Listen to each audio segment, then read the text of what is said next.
Well, good afternoon. We're here at the ground at Chris Park in Reservoir, and we've got the coach of the Panhill Footy Club with us, Dean Haydock, again this week. Dean, an interesting game today. Yeah, it was. Yeah, it was actually an interesting game. It was very free-flowing today, Johnny, from both sides. Dean, I think the first half, or the first quarter in particular, was just an amazing quarter, wasn't it? Yeah, Can you talk us through that, mate? Talk us through that. Look, you know, I asked the boys that they had to be switched on against a solid Reservoir who were trying to push for first or second, and they had to be switched on from the word go, John, and they were. And they just actually came to play. And Reservoir, you know, we knew they were going to take it up to us, and they did. They tried to push us around a little bit in the first quarter, but our boys stuck to their guns, and away they went. We managed to get the score on the board when it counted, John. And I had to listen to your address at quarter time, and you weren't happy with the last 5 or 7 minutes of that first quarter, were you? I mean, you were happy with the quarter, but there were 5 or 7 minutes in that quarter that we sort of just stopped a bit, didn't we? Yeah, well yeah, we died a little bit. We probably, a 6-goal quarter really should have been probably a 9-goal quarter. And you know, you put the side away, you know, in the first game or first part. But you know, that's sometimes you can't be up to the full extent of the quarter. You do tire, and I think the boys probably tired a little bit, and we started to turn the ball over and miss targets, Johnny. And you know, I think maybe that was we spent 20 minutes doing really hard work and 5 minutes recovery. What instructions did you give the boys for the second quarter, Dean? It was just to continue, Johnny. Look, we knew that if we were a bit lackadaisical or we feel relaxed, Reservoir were going to come. So they just had to continue that pressure. On-ballers had to continue getting the ball out of the middle, and the backline players had to continue punch and support each other. And the forward line players, despite kicking 6 goals in the first quarter, just had to continue to keep the ball in the forward line. And that's just what we wanted to do. Just do that, and in the end, let's win the quarter. All you have to do is win the quarter, Johnny, and we did that again in the second quarter. Dean, what's your method for moving players around in the game? Have you got a set plan? And your interchange in particular. I know that we interchange quite regularly. Have you got that planned? You got that written down before the game starts?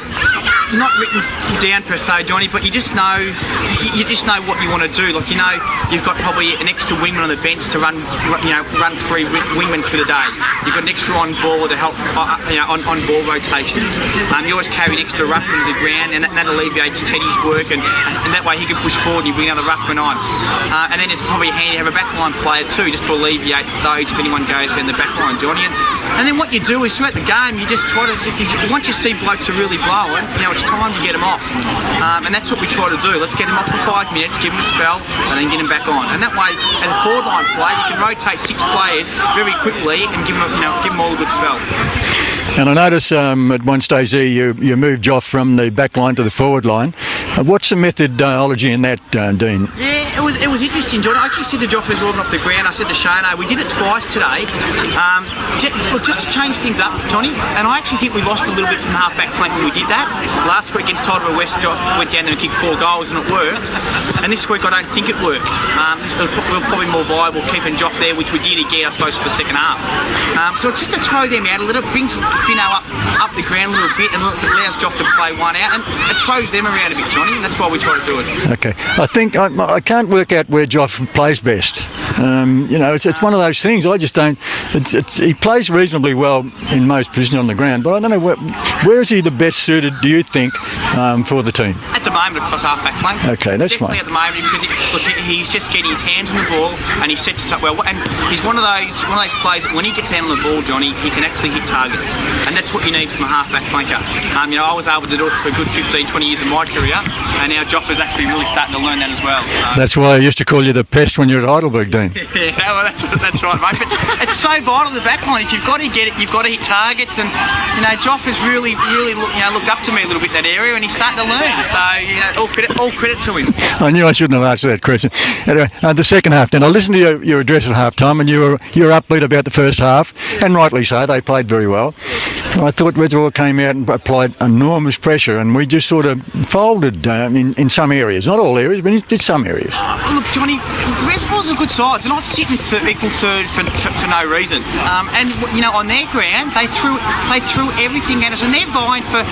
Look, they're not only vying for top spot, they're also vying, I suppose, now to make finals. So they were going to throw everything at us, and they beat us today and puts them 1 game behind. So we knew it was going to be hard, and you know, it's hard to keep that intensity going for the full game, Johnny. But you know, finish the game 5-goal winners, and you'll take that any time. So I'm definitely not disappointed with the way the boys have gone about the game today.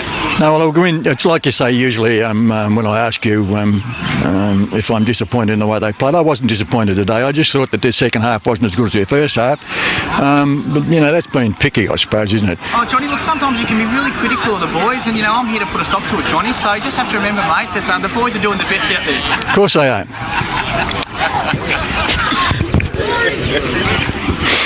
Dean, you've been very good. We haven't got too many of these games left, I don't think. How many have we got? About 6, have we? I think we've got 5, Johnny. 5. Yeah. 5. We've got a bye next week.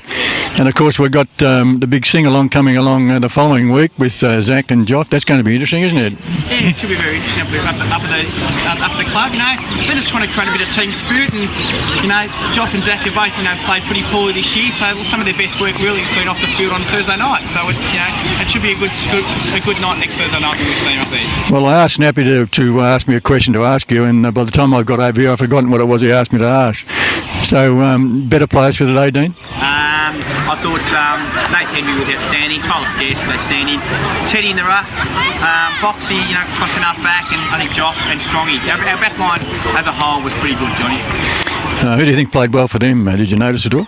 I thought Rooney had a fair bit of it at some stages. I thought Amira, maybe kicked 3 or 4 in the end.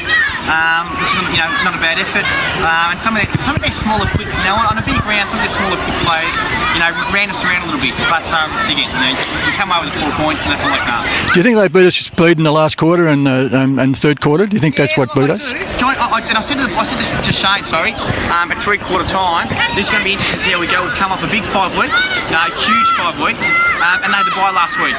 So they were going to be fresh, they're going to be ready to go. I said it'd be interesting to see how our boys go, and we counteracted it, and we did well. So we were lucky. And our next game is against Thomastown, I think. Is that right? Thomastown's going to be a huge game. Huge game, yeah. I think the boys are ready to go, and we'll have a bit of a light week over the course of this week, and I think we're ready to go, Johnny. Dean, thanks again for your time. You're always good to us. You can come down after the game and have a chat. I know that the supporters of the club appreciate it enormously, and I certainly do also. Dean Haydock, thanks very much for your time again. Thanks, Johnny.